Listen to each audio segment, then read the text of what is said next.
కోడి కాళ్ళకి మనకి మీరు పన్నులు తగ్గించాలంటే మన దేశం సంతుష్టీకరించడానికి బాతు మాంసం మీద పన్ను తగ్గించింది. బాతు మాంసం తినేవాళ్ళు ఉంటారు, కానీ కోడి మాంసంతో పోలిస్తే బాతు మాంసం అనేటువంటిది అది అంటే మన దేశం అటువంటి ప్రయత్నాలు చేస్తూనే ఉంది. మిగతా రంగాల్లో ఒప్పందాలు కుదుర్చుకుంటూనే ఉంది. కానీ మన లైఫ్ లైన్ అగ్రికల్చర్ రిలేటెడ్ ఇవి. వీటిల్లో కనుక ఎవ్వరు అమెరికా లేదా మరొక దేశానికి కనుక మన మార్కెట్ ని తెరిచేట్లయితే ఆ తెరిచినటువంటి సమయంలో ఉన్నటువంటి పాలక పార్టీ అది మటాష్ అయిపోతుంది. అందులో ఎలాంటి సందేహం లేదు. అందుకనే మన్మోహన్ సింగ్ గాని లేకపోతే నరేంద్ర మోడీ గారు గాని ఈ విధమైనటువంటి ఒత్తిళ్లను ఎదుర్కొంటున్నారు. అమెరికా బ్లాక్ మెయిల్ చేస్తా ఉంది. ఇప్పుడు 500 అనేటువంటిది కూడా మరొక బ్లాక్ మెయిల్ టాక్టిక్స్ తప్ప మరొకటి లేదు. అందుకని ఇప్పుడు నరేంద్ర మోడీ గారు మాట్లాడలేదు. ఏం మాట్లాడతారు? ఇప్పుడు అదృష్ట సినిమాలో బ్రహ్మానందం డైలాగ్ ఒప్పుకుంటది, పెళ్ళట్టుంది, ప్రేమ అంటుంది, అది నాతోనో కాదో నాకు తెలియట్లేదురా చారి, నువ్వు చెప్పు అంటాడు.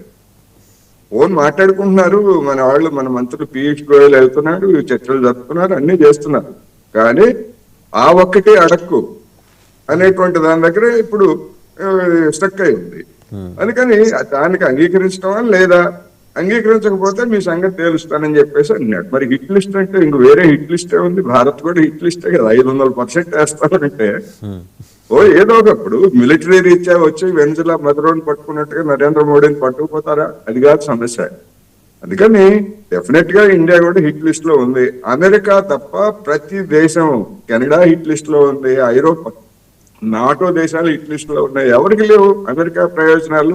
ప్రతి దేశం వాడు తప్ప మిగిలినటువంటి హిట్ లిస్టే. అందుకని ఇప్పుడు నేను అందుకే చెప్తున్నాను, నరేంద్ర మోడీ గారికి ఇప్పుడు డొనాల్డ్ ట్రంప్ రూపంలో నిజంగానే ఒక అగ్ని పరీక్ష ఎదురవుతా ఉంది. దీని నుంచి మోడీ వ్యక్తిగతంగా కాదు, మనం మోడీ అని ఎందుకు మాట్లాడుకుంటున్నాము? ఈ దేశంలో ఏం జరిగినా మోడీ అనేటువంటి ప్రచారం జరిగింది. వ్యక్తి పూజ మొత్తం అంతా కూడా మోడీ దాన్ని జరుగుతాం. అందుకని ఇండియన్ గవర్నమెంట్ కనుక దీనికి కనుక లొంగిపోయేట్లయితే మోడీ గారి ప్రతిష్ట పోతుంది, బీజేపీ ప్రతిష్ట పోతుంది, ఎన్డీఏ ప్రతిష్ట పోతుంది. సరికొత్త పరిణామాలు చోటు చేసుకోవడానికి అవకాశం ఉన్నాయి. అందుకని అసలు విషయం ఏంటి, వాళ్ళు ఏం అడిగారు, మనం ఏం చెప్పాలి అనేటువంటిది ఇంతవరకు మన ప్రభుత్వం వైపు నుంచి మనకు క్లారిటీ లేదు. దోబూచులాడుతున్నారు. వాళ్ళకి తెలుసు, వాళ్ళు కూడా ఇది మేము అడిగామని చెప్పేసి వాళ్ళు చెప్పుకోలేని పరిస్థితి, ట్రంప్ కూడా. అందుకని ఏం జరుగుతుంది ఏంటి కదా, 2025లో ఎప్పుడో సెప్టెంబర్లో కుదురుతుందని చెప్పారు. 2026 జనవరి ఇప్పుడు కుదురుతుందా లేదా అనుమానమే. కుదరకపోతే ఏం చేస్తాడనేటువంటిది మనం చూడాలి.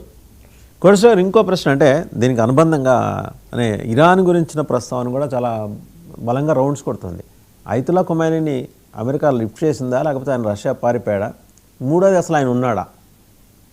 ఇప్పుడు ఆయన ఉన్నాడా లేదా, ఒకవేళ అమెరికా వెళ్ళి పట్టుకుంటారా, ఏం జరుగుతుంది ఏమిటి? ఇదే డెల్టా ఫోర్స్ గతంలో షా అధికారంలో ఉన్నప్పుడు ఏ విధంగా ఘోరంగా విఫలమైందో ఇరాన్ లో మనం చూసాం. అయితే ఆ తర్వాత మేము బాగా దాన్ని డెవలప్ చేశాము, ఎవరినైనా పట్టుకోగలము అని చెప్పేసి వీళ్ళు చెప్పుకుంటున్నారు. చూద్దాం. ఇప్పుడు తెగించిన వాడికి తెడ్డేలింగం అన్నట్టు, మేము ఎవరినైనా క్యాప్చర్ చేస్తా ఉన్నప్పుడు ఆమె ఖొమైనీని చేస్తా ఉంటారు, లేదా పుతిన్ ని చేస్తా ఉంటారు, షీ జిన్పింగ్ చేస్తా ఉంటారు, ఎవరినైనా చేస్తా ఉంటారు. బస్తీ మీద సవాల్ అని చెప్పేసి తెగించి తాయెత్తు కట్టుకొని దిగిన తర్వాత దానికి ఎదురయ్యేటువంటి ప్రతిఘటనలు కూడా అదే విధంగా ఉంటాయి. అందుకని మదురో ఉదంతాన్ని చూసిన తర్వాత ప్రతి చిన్న దేశం కూడా తన జాగ్రత్తలు తాను తీసుకుంటుంది. అటువంటిప్పుడు ఇరాన్ ఇవాళ కాదు కదా, ఖొమైనీని అంతం చేయడానికి ఎప్పటి నుంచో ప్రయత్నం చేస్తున్నారు. మనం చూసాం క్యూబా విషయంలో కూడా మరి కాస్ట్రోని చంపడానికి లేదా కాస్ట్రోని డిస్టెబిలైజ్ చేయడానికి ఎప్పటి నుంచో చేసినటువంటి ప్రయత్నాలు మన ప్రపంచానికి తెలిసిందే కదా. అందుకని ఏం జరుగుతుంది ఏమిటి, ఎట్లా ప్రతిఘటిస్తారు అనేటువంటిది ఇవాళ ప్రపంచం ముందున్నటువంటి సవాల్. ప్రపంచానికే ఒక సవాల్ విసిరాడు డొనాల్డ్ ట్రంప్. దాన్ని ఎట్లా ఎదుర్కొంటారు అనేటువంటిది కూడా ఆసక్తి కలిగించేటువంటి అంశమే. రైట్. ఒకసారి మనతో పాటు బండారు రామ్మోహన్ రావు గారు కూడా జాయిన్ అయ్యారు, సీనియర్ జర్నలిస్ట్, పొలిటికల్ జర్నలిస్ట్. నమస్తే రామ్మోహన్ రావు గారు. హిట్ లిస్ట్లో మనం ఉన్నామా? నెక్స్ట్ అమెరికాకు అనుకూలమైన ట్రేడ్ డీల్ మీద మనం సంతకం చేయట్లేదు. ఎంతసేపటికి ఇదొక్కటే వాళ్ళ కామర్స్ మినిస్టర్ వచ్చి హోవార్డ్ లిట్నిక్ వచ్చి ఆయన మాట్లాడుతున్నది, ఈయన ఫోన్ చేయలేదు. ఈ నియోగిత్వం ఏంటి మధ్యలో ఎక్కడి నుంచి వచ్చేస్తున్నాయి ఇవన్నీ?